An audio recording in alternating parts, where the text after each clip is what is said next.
Kerala Congress M മുന്നണി വിടണമായിരുന്നുവെന്ന് Kottayam steering committee യോഗത്തിൽ വിമർശനം. മുന്നണി മാറാനുള്ള അവസരം നേതാക്കൾ ചേർന്ന് ഇല്ലാതാക്കി.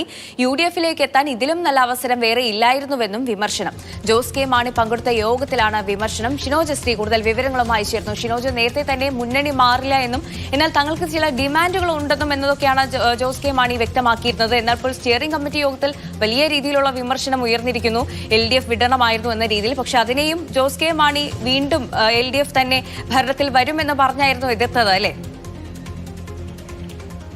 സന്ധ്യ, ഈ മുന്നണി മാറ്റവുമായി ബന്ധപ്പെട്ട് UDFുമായി ഒരു തരത്തിലുള്ള ചർച്ചകൾ നടന്നിട്ടില്ല എന്നുള്ള കാര്യമാണ് ജോസ് കെ മാണിയും ഒപ്പം കേരള കോൺഗ്രസ് നേതാക്കളും ഒക്കെ തന്നെ കഴിഞ്ഞ ദിവസങ്ങളിലൊക്കെ തന്നെ വിശദീകരിച്ചത്. എന്നാൽ അതിനെയൊക്കെ തന്നെ തള്ളുന്ന തരത്തിലുള്ള ചർച്ചകളാണ് ഇന്നലെ കോട്ടയത്ത് ചേർന്ന കോട്ടയം ജില്ലാ കമ്മിറ്റിയുടെ സ്റ്റിയറിംഗ് കമ്മിറ്റി യോഗത്തിൽ ഉണ്ടായത്.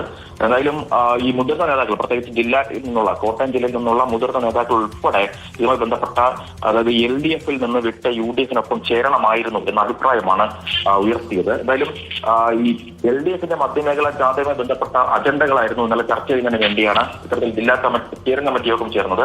ആ യോഗത്തിലാണ് ഇത്തരത്തിൽ LDFിനെ വിട്ട് UDFിനൊപ്പം ചേരണം എന്ന മുതിർന്ന നേതാക്കൾ തന്നെ പരസ്യമായി രംഗത്ത് വന്നത്. പ്രധാനമായും അവർ പറഞ്ഞ കാര്യങ്ങൾ ഈ മുന്നണി മാറുന്നതിന് വേണ്ടിയുള്ള അവസരം, പ്രത്യേകിച്ച് ഇതൊരു പ്രധാനപ്പെട്ട അവസരമായിരുന്നു.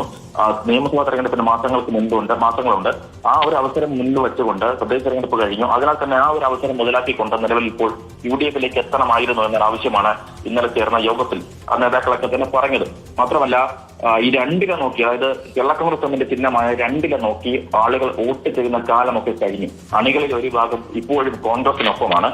ഞങ്ങൾക്കൊപ്പം ഉണ്ടായിരുന്ന അണികളിൽ പലരും ഇപ്പോൾ കോൺഗ്രസിനൊപ്പമാണ്. അതിനാൽ തന്നെ UDFിനൊപ്പം ചേരുന്നതാണ് പാർട്ടിക്ക് നല്ലത് എന്നൊരു അഭിപ്രായമാണ് ഇത്തരത്തിൽ വിമർശനം ഉന്നയിച്ച നേതാക്കളൊക്കെ തന്നെ പറഞ്ഞത്. ജോസ് കെ മാണി പങ്കെടുത്ത യോഗത്തിലാണ് ഇത്തരത്തിൽ വിമർശനം ഉയർന്നത് എന്നതാണ് മറ്റൊരു പ്രധാനപ്പെട്ട കാര്യം. മാത്രമല്ല, കഴിഞ്ഞ നിയമസഭാ തെരഞ്ഞെടുപ്പിന് ആ സമയത്ത് LDFിന്റെ പ്രകടന പത്രികയിൽ പറഞ്ഞ കാര്യം റബ്ബറിന്റെ താങ്ങുവില 250 രൂപയാക്കി ഉയർത്തുമെന്നതാണ്.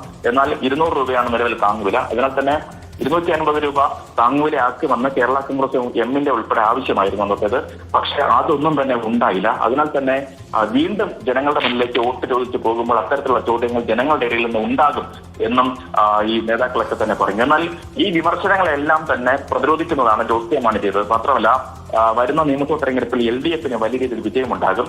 നിലവിലുള്ള ഈ NSS SNDP ഐക്യം പോലും അത് LDFിന് ഗുണമായിട്ട് മാറും.